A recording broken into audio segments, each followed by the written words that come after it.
رکھے. اعتراض قرآن پہ آتا ہے تو جواب بھی علماء دیوبند دیتے ہیں. میرے بھائیو یاد رکھنا, ایک کافر نے حضرت نانوتوی سے سوال کیا تھا, تم کہتے ہو تمہارے نبی سچے ہیں, تم کہتے ہو تمہارے نبی صادق ہیں, تم کہتے ہو تمہارے نبی امین ہیں.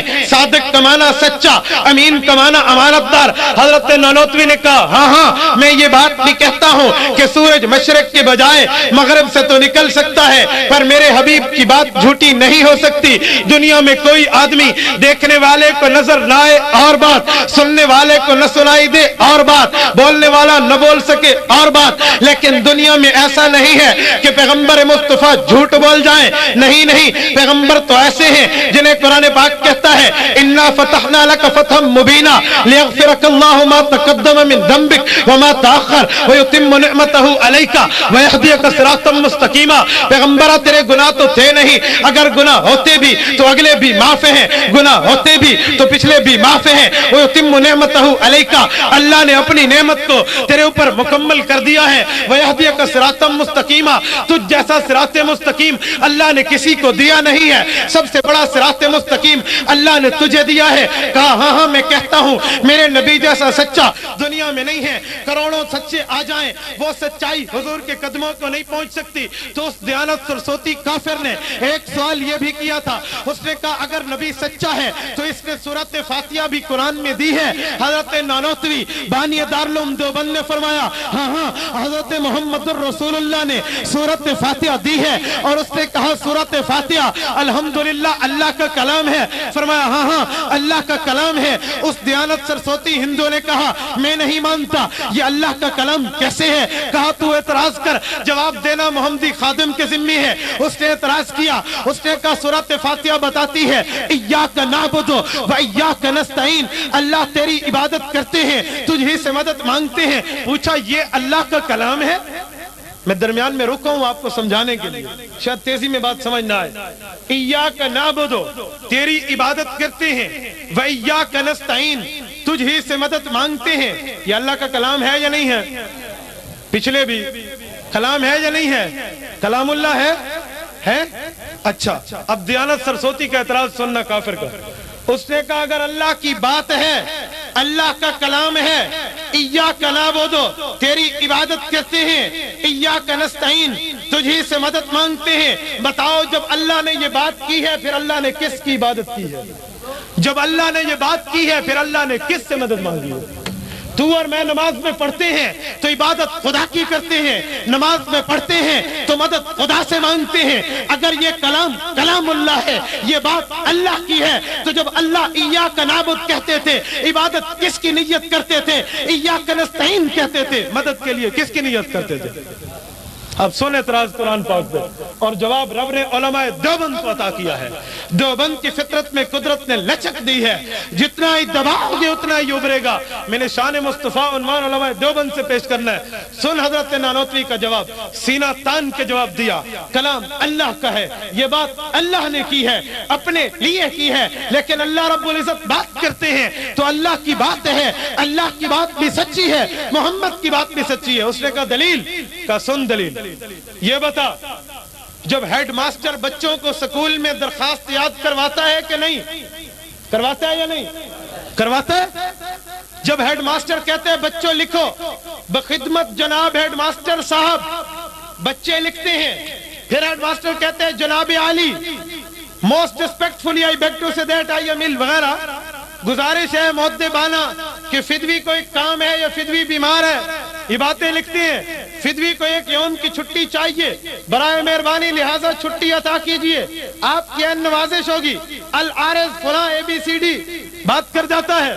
کہا ہاں, کہ بتاؤ جب ہیڈ ماسٹر بچے کو کہتے ہیں لکھ بخدمت جناب ہیڈ ماسٹر, تو جب بچہ لکھتا ہے اور ہیڈ ماسٹر کہتا ہے تو ہیڈ ماسٹر تو وہ خود ہے, وہ کس کو ہیڈ ماسٹر کہتا ہے؟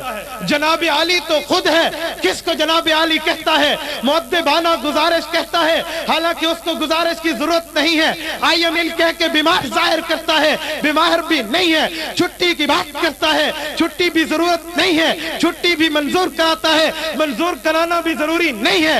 آخر میں العارض کہتا ہے, عرض کرنے والا بھی نہیں ہے. یہ ہیڈ ماسٹر باتیں کیوں کرتا ہے؟ خود بچے کو سکھاتا کیوں ہے؟ انہوں نے کہا ہاں ہیڈ ماسٹر بخدمت جناب کہتا ہے، حالانکہ ہے تو وہ خود ہیڈ ماسٹر، جناب عالی کہتا ہے خود جناب عالی، العارض کہتا ہے حالانکہ العارض دوسرا ہے۔ یہ بچے کو سکھانے کے لیے، بچے کو سمجھانے کے لیے کہ بچو کل سے تجھے کام پڑے تو باتیں یوں کرتے ہیں، بخدمت جناب لکھتے ہیں، ہیڈ ماسٹر کہتے ہیں، جناب عالی کہتے ہیں، گزارش کے لفظ لکھتے ہیں، العارض کی بات کر کے یوں مجھ سے مانگا کر۔ فرمایا ہاں اللہ نے محمد الرسول اللہ کی زبانی جب امت کو عبادت سکھانی تھی، مدد سکھانی تھی، پھر اللہ نے ایاک نعبد کہا ہے، اللہ نے ایاک نستعین کہہ کے بندے کو محمد الرسول اللہ کی زبانی سکھایا ہے۔ اے بندے جب تو مجھ سے عبادت کرنے کی دعا کرنا چاہے تو ایاک نعبد کر کے مانگے، وایاک نستعین کر کے مانگے۔ اللہ بھی سچے ہیں، محمد بھی سچے ہیں۔ دیکھو اعتراض قرآن پہ آیا، جواب کس نے دیا ہے؟ ذرا زور سے کس نے دیا ہے؟ یاد رکھو شان مصطفیٰ دیوبند کے بغیر نہیں سمجھی جا سکتی آج کے دور میں۔ آج کے دور میں دیوبند کو چھوڑ کے شان مصطفیٰ نہیں سمجھی جا سکتی۔ قاسم العلوم والخیرات وہ ہیں جن کے خلاف وقت کے انگریز نے وارنٹ گرفتاری جاری کیے۔ لوگوں نے کہا قاسم گرفتاری کے وارنٹ ہیں، روپوشی اختیار کر لو، چھپ جاؤ، تم پکڑے گئے۔ امت کی دین کی راہبری کون کرے گا؟ امت کی قائدانہ صلاحیتوں والا قائد امت کہاں سے ڈھونڈے گی؟ حضرت نانوتوی نے بڑوں کی باتیں مان کے روپوشی اختیار کر لی۔ 72 گھنٹے گزرتے ہیں، 3 دن کے بعد نانوتوی روپوشی سے باہر آتے ہیں۔ کسی نے پوچھا کیوں؟ آپ کے ابھی وارنٹ گرفتاری کے آرڈر تو باقی ہے، آرڈر کینسل نہیں ہوئے، 3 دن روپوشی چھوڑ کے باہر کیوں نکلے ہو؟ نانوتوی کا جواب سنو، کہا میں نے 63 سالہ زندگی میں حضور پاک کی زندگی میں دیکھا ہے، مجھے حضور کی زندگی میں 3 دن سے زیادہ، غار ثور سے زیادہ روپوشی نہیں ملتی۔ میں آگے روپوشی کرنا سنت کے خلاف سمجھتا ہوں۔ یہ نانوتوی ہے، اس کے بغیر تم نبوت کا عشق سیکھو گے؟ اس کو چھوڑ کے تم نبوت کی محبت کی بات کرو گے؟ ہندوستان میں سبز جوتا پہننے کا رواج تھا۔ اٹھاؤ علماء ہند کی شاندار کارنامے، مولانا حامد میاں کی اس نے واضح لکھا ہے، سبز جوتا پہننے کا رواج تھا، لوگ سبز جوتا پہننے کو فخر سمجھتے تھے۔ ایک شخص حضرت نانوتوی دیوبند کے بانی کے پاس آیا، کہا حضرت بڑے بڑے وڈیرے سبز جوتی پہنتے ہیں، تیرے پاس لایا ہوں، سبز جوتی پہن لے۔ جوتی اٹھائی اور سر پہ رکھے، کہا سبز رنگ کا جوتا پاؤں میں نہیں پہنوں گا، میرے محبوب کے روضے کا رنگ سبز ہے، یہ جوتی اس کی جگہ نہیں ہے، اس کی جگہ میرا سر ہے۔ اس نانوتوی کے بغیر تو سمجھے گا؟ اس نانوتوی کو چھوڑ کے کہے گا دیوبند گستاخ ہے؟ ہاں یہ نانوتوی مدینہ منورہ جاتا ہے۔ مدینہ منورہ میں جب دیکھا آمنہ کے در یتیم کے سامنے روزہ نظر آیا، جوتیاں اتار دی۔ کسی نے کہا کانٹے ہیں، کسی نے کہا یہاں نوکیلے پتھر ہیں، جوتی کیوں اتاری ہے؟ کہا جہاں آمنہ کے در یتیم کے پاؤں آئے ہیں وہاں نانوتوی کا جوتا آ جائے، مجھ سے برداشت نہیں ہوتی۔ اس نانوتوی کو کہے گا گستاخ ہے؟ اس نانوتوی کی بات کرے؟ میں بات کر رہا تھا عشق رسالت پہ۔ حضور پاک علیہ الصلوۃ والسلام سچے ہیں، حضور پہ اعتراض آیا، جواب کس نے دیا؟ ذرا زور سے کس نے دیا؟ علماء دیوبند نے۔